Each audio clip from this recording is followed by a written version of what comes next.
It is indeed a holiday here at CBS Sports. Hey there, welcome. It's NCAA March Madness Bracket Breakdown. Brent Stover alongside some stars of March.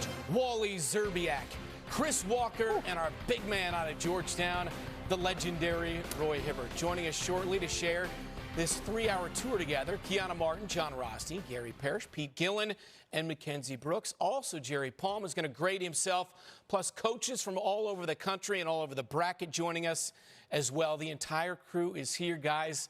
We finally have the bracket. Wally, what is your initial reaction? How did North Carolina get in? 1-12 in quad one. Metrics, what? Like, really? Non-conference strength of schedule? What does that mean? They lost every game in the non-conference. What does that mean? They were losing by 20, losing by 30. Then they got into conference. You think, oh, they're going to roll through the ACC. Well, there were 3 teams that rolled through the ACC. They were not one of them. They won 8 out of 10 games to finish the season. A heartbreaking loss to Duke in the semifinals of the ACC tournament. Don't get me wrong. This team has talent. I'm picking this team to be a Cinderella and make a run.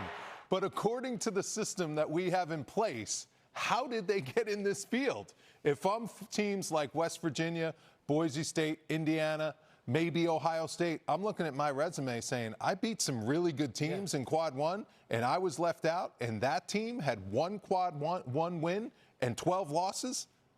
That doesn't make any sense. No, I agree with Wally 100%. UNC, I felt, needed to win that championship game to be able to get into the tournament. But at the same time, they're in, so let's just give them a little bit of credit, I guess. Like you said, 8-2 in the last 10, 11 games. They put up 90-plus points in those games. So offense is not an issue. It's mainly their defensive side. I'm really critical of their bigs the past couple games, obviously, with the line stepping that they've been doing. But at the same time, I'm going to give them a chance to see what they can do. Listen, for me, it's just real simple.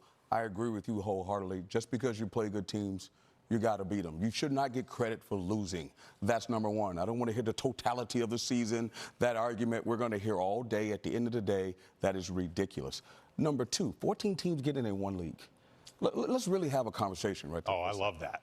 I know you love it. You're a player. That. But at the end of the day, 14 You're a teams player getting too, in one by league. the way. We got a players on the table. I'm a coach/player, but 14 teams getting in one league. Double-digit losses.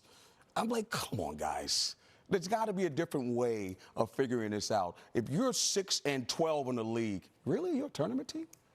Like, you're a tournament team. Well, we're going to see. All I'm saying is you got to beat people, but let's have a different metric. Show a lot. I mean, we could talk all day about this. All right, we're friends for the moment. Can't promise in 3 hours we're all still going to be this friendly. More friends joining us right now. Time to bring in our teammates from across the hall. Studio 43, fresh off revealing the bracket. Tremendous job, gentlemen.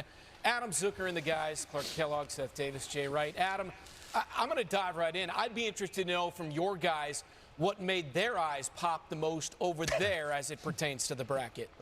I would say it was right along the cut line as we were seeing things. Do we have to argue the way you guys are arguing about it? Chris Walker doesn't like to argue. What are you talking about? I love it. No, look, the SEC non-conference helped the SEC as a whole in a nutshell. They deserve it. I mean, I've been saying for months that they were going to get. First of all, I thought 12 was the minimum. I thought 14 was a very real possibility. And, of course, you can go either way. The results kind of need to fall a certain way, but they did. You know, I mentioned during the show Texas beating Texas A&M in the SEC conference tournament. That put them in. So, yeah, you have more opportunities, but you got to take advantage of those opportunities, and I think enough of them did. I got no problem with it. But we were still surprised about Texas getting in and also Carolina getting in. Clearly. I think the North Carolina one was the shocker for me. But again, when you consider the number of teams that were being considered, they did have room to go deeper, the committee. And when you get to that level of subjectivity and that many flawed teams, it can tilt in a way that you might not agree with. I mean, I just thought the lack of quad one wins against a brutal schedule was pretty significant and would have been hard for me to vote for that team over a couple of other teams being considered. Back to the show, we are now joined by our bracket expert, Jerry Palm, as well as Mackenzie Brooks. And Jerry correctly got 65 out of the 68 teams in the bracket. Jerry, take us through the ones you missed. Well, I missed Xavier, which was my first team out, so I was kind of on the fence with them. And I missed Texas, which I've got some problems with. But as far as I'm concerned, the committee missed North Carolina. There's just no case for them at all. In fact, I've been doing this a very long time, and no team that I've ever dealt with has so conclusively proven that they're not an NCAA tournament team and still made the field. It's not just the 1-12 record against Quad 1 teams. It's that none of those Quad 2 teams they're giving them credit for, those weren't tournament teams either. Yeah. And some of the Quad 1 losses are not tournament teams. And Texas has got a similar problem, but the quality is a little better on both sides of that resume. They have 7 Quad 4 wins out of their 19. So, I sense some 15 losses is a lot. I sense some very real frustration for you. Being serious here, this is. I just feel like, it's almost like they wanted to show us a little bit of what an expanded tournament would look like. But it's just, Texas, if you want to put Texas in, that's fine. I'll